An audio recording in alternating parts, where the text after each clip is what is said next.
Matt, Matt, stand by here because we've got State Representative Jesse White, who's on the line with us, a Democrat from Washington County. Jesse, welcome. We're glad you called in. Thanks for having me, John. Were you there at the Rules Committee? Are you part of that? I'm not a member of the committee, but I was in the room.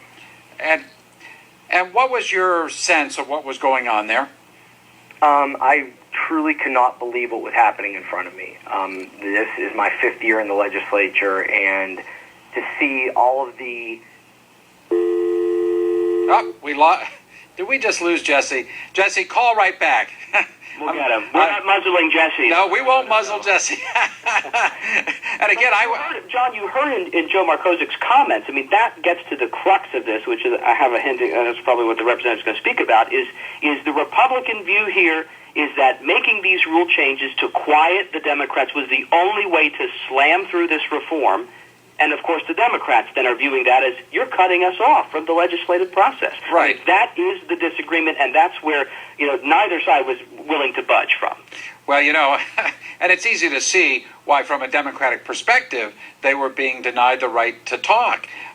Do we have Jesse back on? Okay, Jesse, I'm not sure what happened there, but we lost you, but you're back on with us again. I thought maybe the Republicans had taken over and wouldn't let me debate on here either.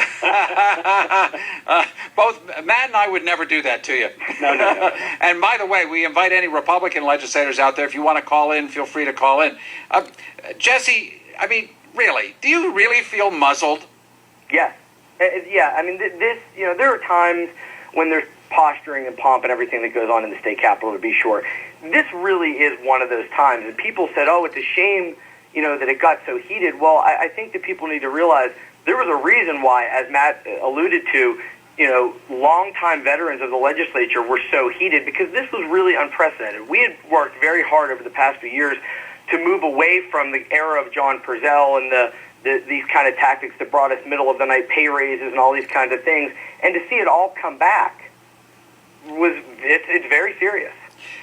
But I guess in some ways you've got a loud voice, and I know you, Jesse. You're not somebody who is shy about speaking your opinion and your point of view. The reality is that the Republicans have such a significant majority in the State House that they can really ram through whatever they want, regardless of rules changes here or there. Well, really, that just makes it all the more mystifying. Mm-hmm. Over the last session, the Republicans offered over 5,400 amendments. And just to make sure everybody's clear, we undid the Purcell-era rules to allow debate on all amendments. And I sat on that chamber for many long days and listened to some truly ridiculous amendments offered by Republican members when they were in the minority, but we did it because that's part of the process.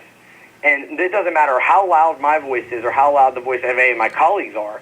What the chilling effect of what's going to happen here if this rule goes into effect is that no one will have a chance to hear our voices, because we will literally not be allowed to debate our amendments on the House floor. Mm-hmm. It will never see the light of day, and that's very dangerous. Do you think that, let me just ask you this. On Monday, do you expect the majority party, the Republicans, to go forward with these changes in the rules? Well, they called us back for a vote on Monday, and this is one of the things they want us to vote on. And I don't know how so many of these new members that ran on a platform of government reform could in good conscience make this vote. And, I was on this station with Majority Leader Terzai the other day, and I've been tweet battling with some other representatives, and they're trying to spin this that this is a good move for reform. But anytime you're stifling not just a political party, but all of the people they represent and the ideas they bring to the table, open debate is good. Passion in our government leaders is good. Conversations are good. And anytime you're stopping that, that's a very disturbing thing. Let me share with you a view from Frank in Delmont through Dollar Bank Instant Access. And Frank, we appreciate this, and we welcome everyone to use Dollar Bank Instant Access at KDKARadio.com. Frank writes, the Democrats have to get used to being in the minority. They were fired in November, along with our failed, marginally documented president. Well, let's not go there. We don't want to deal with Washington. But they were fired in November. How is it? How it feels to be treated like you have treated the GOP for years? That's kind of the argument that you hear on the other side. Right, and I have a very simple response to that. We didn't treat the GOP like this. We allowed them to debate their amendments. and we voted. And, I'll give you a great example. There was an amendment that went into a piece of legislation. It was a government accountability bill, which is very similar to the one Representative Jim Christiana that wants to run next week.